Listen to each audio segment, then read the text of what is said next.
Yo guys, what is going on? Welcome back to another episode of Premier League Talk. I'm sorry it's been a while after we had the international break, and then I just wanted to wait until the games in hand had been played, so that was last night as well. But yeah, we had a crazy weekend. We got so much to talk about, especially with the three games I picked out. But as usual, let's just start by running through the results. So we'll start with Saturday. Manchester City swept aside Liverpool 4-1. Great result for City as they look to catch Arsenal. They remain 8 points behind though, because Arsenal did then beat Leeds 4-1 in what was a very, very easy win for Arsenal, I'd say. Leeds didn't really put up much of a fight. It was a great result for them. Bournemouth managed to come from behind to beat Fulham 2-1 at the Vitality Stadium. Huge for them as they look to avoid the drop. Brighton and Brentford, both teams chasing Europa League football, drew 3-3 at the Amex. Crystal Palace beat Leicester 2-1. Great result for them to get Roy Hodgson's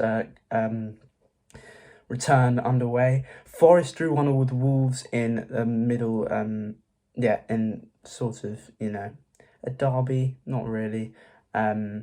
The Midlands derby, we'll say one of them. There are a few. And then Villa managed to beat Chelsea 2-0 at Stamford Bridge.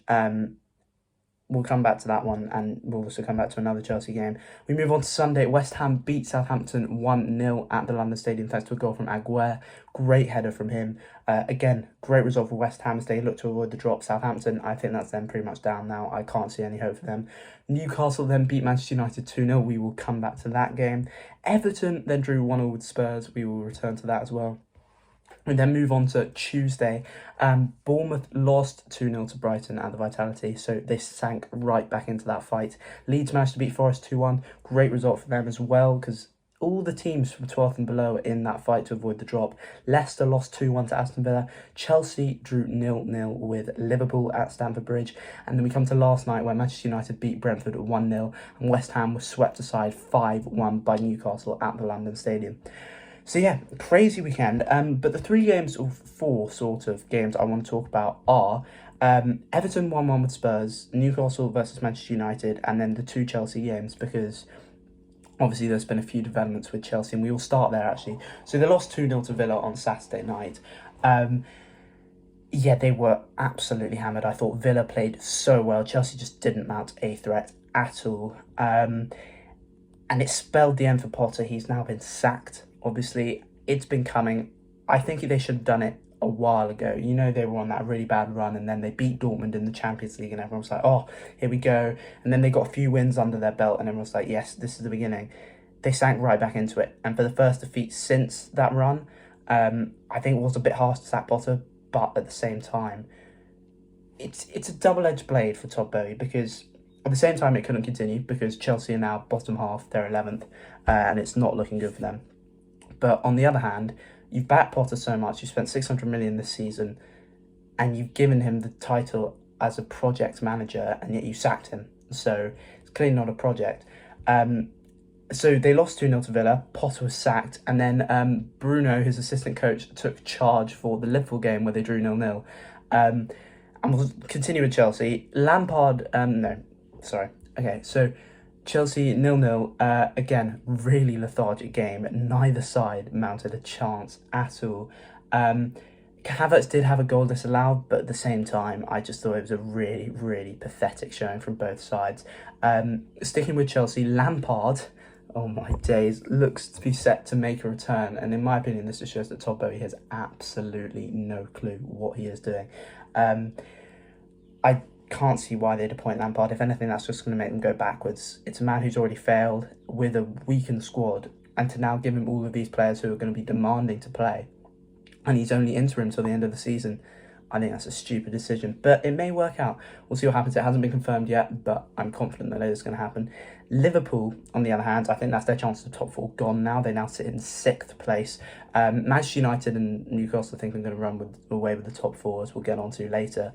But again, they just look lethargic. They've got Arsenal at Anfield next Sunday, which I think, for the first time, a lot of Liverpool fans will be worrying about, because recently in times, past 6-7 years, Arsenal have gone to Anfield and been swept aside by Liverpool, but they've just lost 4-1 to Man City, drew 0-0 with a really poor Chelsea team. It's not looking good for Liverpool, and when the top of the table comes to town, it could get a bit messy, but we will see what happens. As an Arsenal fan, I'm not saying anything, because we have been swept aside the past few times we've been to Anfield. So we'll see what happens. Anyway, we'll then move on to Everton versus Spurs. Now, I thought this was the game, one of the craziest games this season. I mean, 2 red cards. Kane, what the flip was he doing with the dive? And then Michael Keane, what a finish from him. I mean, that was just incredible. Yeah, good result for Everton. I say they moved up to 14th, obviously, earlier. With a win they got with the draw against Chelsea last time. They're in 14th now, so it was good for them to get good points. Spurs, I think that's them out of the top 4 race. As I say, I think Manchester United and Newcastle are going to run away with it. Spurs are still without a manager, and I think that Chelsea sacking Potter hasn't helped them at all, because I think Chelsea's a much more attractive club to go and manage than Spurs. If Chelsea hadn't sacked Potter, Spurs is only the only Big Six club looking for a new manager, so I think they would have been a highly attractive place for people like Luis Enrique, Julian Nagelsmann to go and work. Now Chelsea's available, they're going to be number 1 on the list, not Spurs, so it's a problem for them. Kane, I think, is on his way out now. Conte's gone. I'm not so sure about Son. He doesn't really look up to it. Kulusevski, I reckon, is going to go back and not come back on loan. He's going to go back to Juventus. Same with Bentancur. I mean, it's really not looking great for Spurs. They should get Europe. I think if they didn't get Europe, it would be a tremendous bottle. But again, it is Spurs. But they're not going to get Champions League. Everton, on the other hand, I think they're starting to play some good football under Dyche. They were unlucky, I think, against Spurs not to get a win. Obviously, it was a red card for Decore. And they were also unlucky at Chelsea not to get a win as well. I thought they played much better before the international break. But yeah, it's going to be really interesting to see. As I said, anyone from 12th and below can go down this season, so it's a tight battle. Anyway, finally, moving on to Newcastle versus Manchester United. Now, this is the game where I think the momentum sort of shifted. A win for Newcastle, which they did win, moved them up to 3rd, and considering they won again last night, I think they're pretty strong, nailed on now to get 3rd. Manchester United came into this game. I thought Manchester United were going to put up more of a fight. It was very reminiscent of the Anfield game where they got battered 7-0, but instead Newcastle just didn't take their chances. They could have been 3-0 up at half-time, Newcastle. I mean, they dominated the first half. But goals from Joe Willock and Callum Wilson got them the win. They moved up to 3rd on goal difference. And then Manchester United did beat Brentford last night, but then Newcastle won 5-1 again against West Ham, so they're still in 3rd. Manchester United remain in 4th. Both of these sides will get Champions League. I think it's going to be a bit twisty and turny to see who actually gets 3rd. I'm confident Newcastle will do it though. But as I said, it's going to be interesting to see. I think Newcastle, you can see there's a real project being built at Newcastle. Manchester United is the same thing. Both these teams are going to be incredible in the next 5 years, but it's just about giving both managers time to build and turn the squads into something of a winning machine. But yeah, anyway, this has been Premier League Talk. Thank you so much for watching, guys, and I will see you after this weekend. Cheers.